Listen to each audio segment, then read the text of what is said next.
Olá, crianças, tudo bem com vocês? Hoje nós vamos continuar aprendendo um pouquinho mais sobre a divisão. Então, quem ainda não tem a tabuada de cor na cabeça, pode ficar com a tabuada aí do ladinho. Essa daqui, que é a tabuada de Pitágoras, é muito boa para a gente consultar nessa hora em que vamos fazer a divisão, tá? Então, não tem problema ficar com ela aí do lado. Com o tempo, vocês vão memorizar todas e aí não vão precisar mais consultar, tá bom? Então, nós já havíamos aprendido duas etapas da divisão. Então, eu vou fazer aqui só para a gente relembrar. Então, se eu tenho lá, por exemplo, 9 dividido por 3. Então, eu vou lá olhar na tabuada de quem está dentro da chave, que aqui no caso é a tabuada do 3, tá? Então, na tabuada do 3, tem o resultado 9? Tem, que é 3 vezes 3. Então, eu vou colocar o 3 embaixo da chave e vou multiplicar. 3 vezes 3, 9. Coloco o resultado aqui. 9 tira 9, sobra 0. Então, lembra que nós já conversamos que quando o resultado é 0, a gente chama de divisão exata, tá? Porque não sobra resto. Agora, se eu tivesse, por exemplo, aqui, ó, 20 dividido por 3. Eu vou olhar de novo na tabuada do 3. Lá na tabuada do 3, tem o resultado 20? Ixi, não tem. Então, quem que eu vou olhar? O número que chega mais perto. O 21 passa, então eu não posso usar. Eu vou usar quem? O 18, que é o que chegou mais perto do 20, que é 3 vezes 6. Então, eu vou colocar o 6 aqui. 3 vezes 6, 18. Aí, eu vou fazer a subtração. 20 tira 18, sobra 2. Então, aqui no caso, é uma divisão que teve resto. O resultado é o 6 e sobraram 2. Agora, nós vamos para uma próxima etapa. Então, ainda vou fazer com a tabuada do 3 para a gente seguir essa linha aqui. Então, se eu tivesse, por exemplo, esse número aqui, ó, 36 dividido por 3.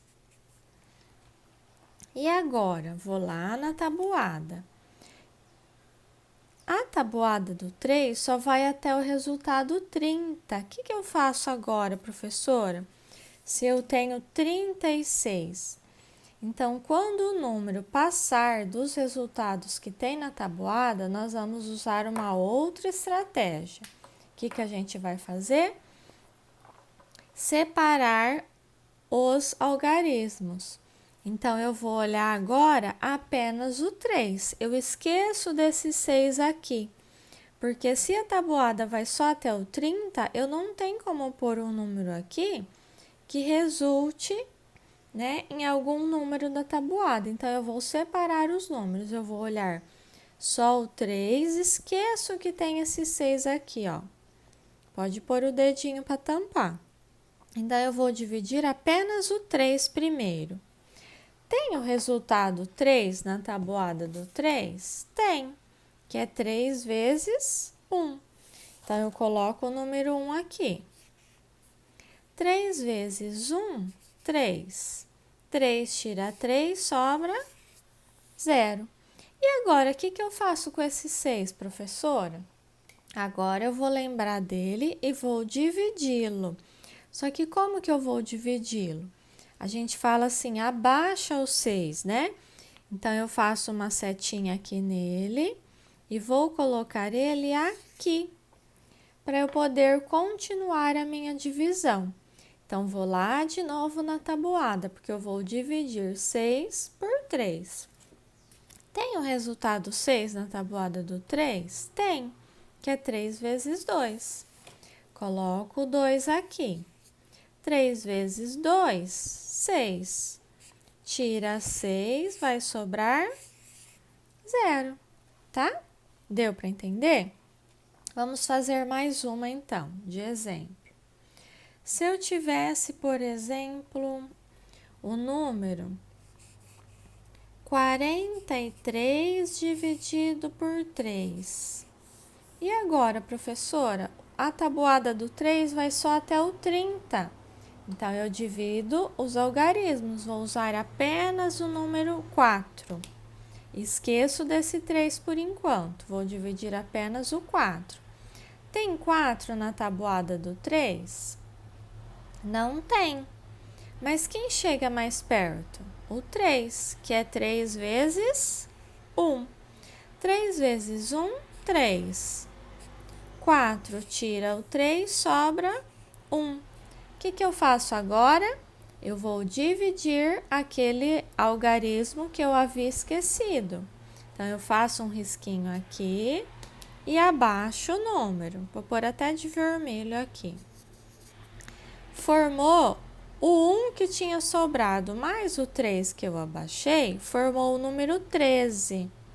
Tem 13 na tabuada do 3? Não tem. Tem o 12 que chega mais perto, que é 3 vezes 4. Então, eu vou colocar o 4 aqui. 3 vezes 4, 12. 13 tira 12, sobra 1. Então, essa sobrou o resto. Essa foi exata. Deu para entender um pouquinho? Então, nós aprendemos essas 3 etapas. Quando o número é exato e sobra 0, quando tem o resto, e agora quando o número ultrapassa o número máximo que tem na tabuada, né? Então, aqui, ó, o 10, né? Por exemplo, você está fazendo lá a divisão por 1. Passou do 10, já não dá mais. O 20, quando passou do 20, por exemplo, 24, já não dá mais. Então, quando acontecer isso, eu divido apenas esse e depois divido o segundo algarismo. Tá bom? Eu vou passar algumas continhas dessas para vocês fazerem. Outra coisa que eu quero que vocês aprendam é fazer a verificação.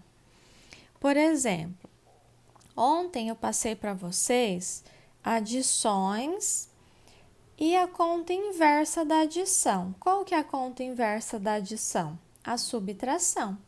Então, se eu fizer, por exemplo, assim, ó, 15 mais 5, eu vou ter o resultado 20, né? Se eu pegar 20 e tirar ou 15 ou 5, vamos tirar o 15. Qual resultado eu tenho? O 5. Então, a adição e a subtração são contas inversas, tá? E agora a divisão é a conta inversa de qual? Da multiplicação. Então, se eu quiser verificar se o meu resultado está correto, o que eu devo fazer? Por exemplo, se eu tenho 36 dividido por 3, tenho o resultado 12, para eu saber se essa conta está correta mesmo, eu pego o 12, eu vou fazer a conta inversa. 12, que é o resultado da minha divisão, e vou multiplicar pelo número que está dentro da chave. Então, aqui, ó, 12 multiplicado por 3. 3 vezes 2, 6. 3 vezes 1, 3. Então, o resultado tem que ser esse daqui. Se não der esse daqui, é porque a minha conta está errada. Então, toda vez que vocês fazerem a divisão, façam também a verificação, que é a multiplicação do resultado pelo número que está na chave. E o resultado tem que ser esse. Se der esse, é porque a minha conta está exata, tá bom? Então, vocês vão fazer os cálculos e enviar para mim a divisão com a verificação ao lado, tá bom? Então, essas vão ser as eu vou passar depois algumas para vocês fazerem no caderno de sala, para a gente treinar bastante, tá? De matemática, vocês irão resolver também essas 3 situações problema da página 11 do EMAI, tá? Então, olha só, das 67 cocadas da barraca da professora Silvana, foram consumidas 40. O que quer dizer consumidas, né? Foram vendidas. Quantas cocadas ainda restam? Então, vocês vão encontrar o resultado aqui. Sempre que tiver essa palavra quanto falta, quanto resta, lembra que continha que a gente usa? Vocês já sabem.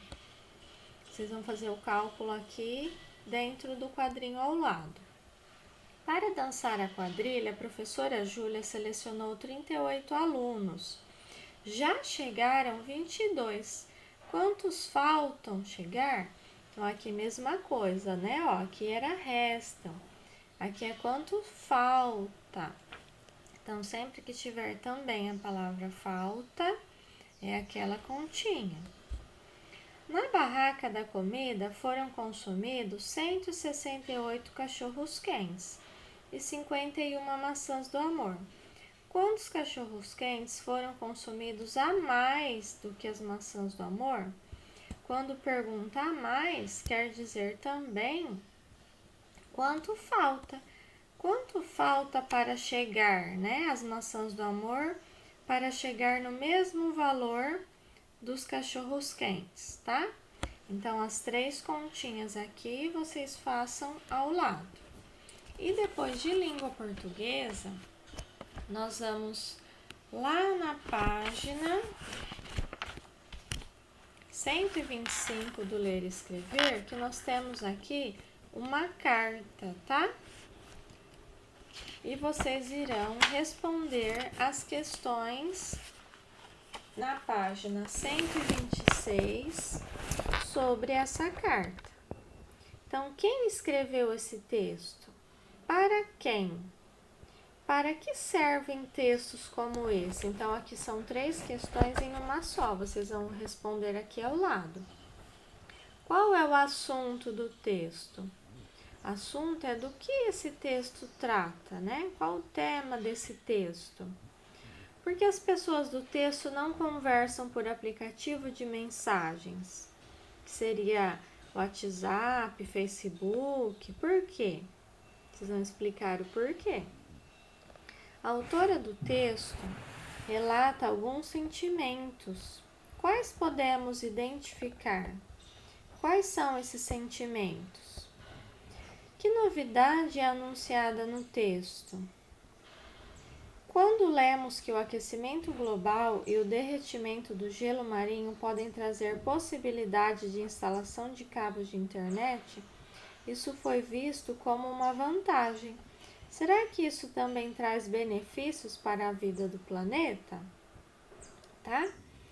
Então, outra coisa que vocês vão fazer aqui é grifar. Isso pode ser feito na leitura antes de responder as questões.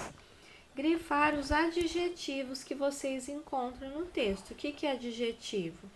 É a qualidade de alguma coisa ou a característica, né? Foi explicado já no centro de mídias. Então vamos lá. Querida amiga Ellen, quanta saudade sinto de você. Desde que cheguei aqui, tenho pensado muito em nós e em nossas brincadeiras. Como você sabe, meus pais são pesquisadores e viemos passar uma temporada no Alasca, na cidade de Point Hope, uma das cidades mais remotas dos Estados Unidos. Nesse tempo que aqui ficaremos, meus pais estudarão as condições de vida da comunidade nativa. Estamos vivendo de forma muito diferente. O frio aqui é avassalador. Então, avassalador é um adjetivo de frio, né?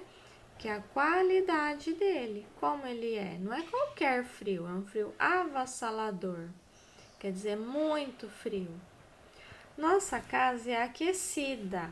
Então, aquecida é a qualidade da casa. Como é essa casa?